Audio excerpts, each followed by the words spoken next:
field on the starting line now for the 1983 Australian 250cc Grand Prix. 8 laps in total, 49.38 kilometres. And on the left-hand side of screen there, number 24, Chris Oldfield, the reigning 250cc Grand Prix champion, together with Australian champion. Alongside him, West Australian. And they leave the starting line under the Hardy Bridge and head off towards Hill Corner for the first lap. And it's Oldfield quickly into the lead, and bike number 24.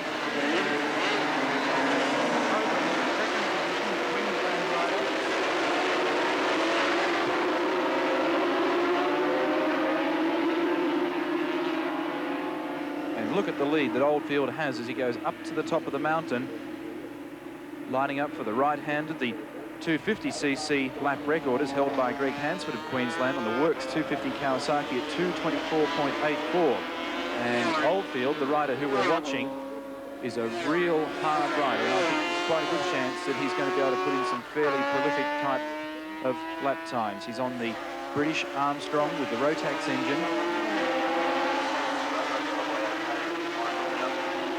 There's Oldfield coming across the top of the mountain on the first lap on towards Castrol.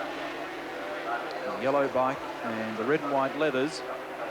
It's bike number 24 with the green background number plates, which indicates these machines are of 250cc capacity.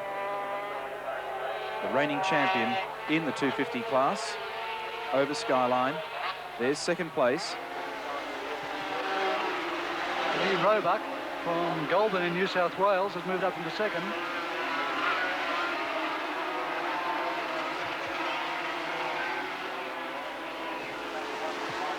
Michael Dowson in fourth position. Could be quite a possibility there for 166 in third place. Bill Sayers from Victoria on the Rotax as they head down towards Forest Elbow on lap 1. Onto the Conrod Straight. And the first time down Conrod, it's all Chris Oldfield. Stepped on to the Jack Walters sponsored Rotax only this time last year and has been basically unbeatable ever since. 2.2 seconds separating first from second. Not bad on an opening lap. But the big dice for third position is on. End of lap number 1. 7 to go. One rider goes down the escape road at the end of Conrod Straight. That's 174, Rob Sluice. There's second place in a good old battle for third and fourth between number 1 Michael Dowson from Western Australia together with Bill Sayers on bike 166. And tucking in behind them we've got number 49, and that's Richard Scott from New Zealand on the Peter Addison TZ250K model.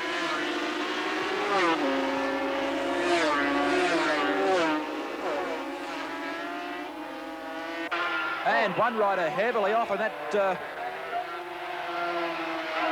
is very, very spectacular as he came over the top of Skyline and into the sand trap. Very hard to pick up the number. And it just proves the benefit of that sand that stopped the rider from getting right out and crunching into that fence. There's the leader, Chris Oldfield, bike number 24, and you can see the gap here as we watch for that second place man to come over the crest, and that's Lee Roebuck on bike number 20. And then a long gap once again back to our third place man, and that should be number 49, Richard Scott from New Zealand on the TZ250K. A brand new machine, a very interesting bike, and in the pits earlier on this morning, we took a look at it. Richard, welcome across to Bathurst. It's going to be a great race. Thanks very much. How do you think you'll go on the new bike? Everything's looking really good in practice. Everything's going well. It's my first race on the bike, but yeah, I'm fairly confident. Who do you see as the major opposition for the crown? The Hinton brothers seem to be going fairly well. Lee Roebuck, Chris Oldfield, it's pretty hard to say who's going what at the moment. What about the 250K model? It's a very highly sophisticated road racing bike. Can you tell us a little bit about it? Yes, it's the latest 250 out at the moment. It's very light and fast. And last year's model won the World Championship, so it's pretty much the same as that. And do you like riding this type of genuine Grand Prix type bike by comparison to the production bikes? Yeah, I do, very much so. What about across the top of the mountain? Obviously, Mount Panorama are a lot different to some of the circuits you've seen in New Zealand. Yeah. Exciting track? Oh, it's the best track I've ever been to.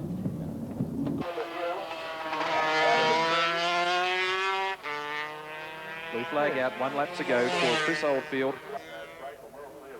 Number 49, Richard Scott, the man who we just spoke to. And it looks as though he may well have displaced Lee Roebuck, who's back there on bike number 20 in 3rd place.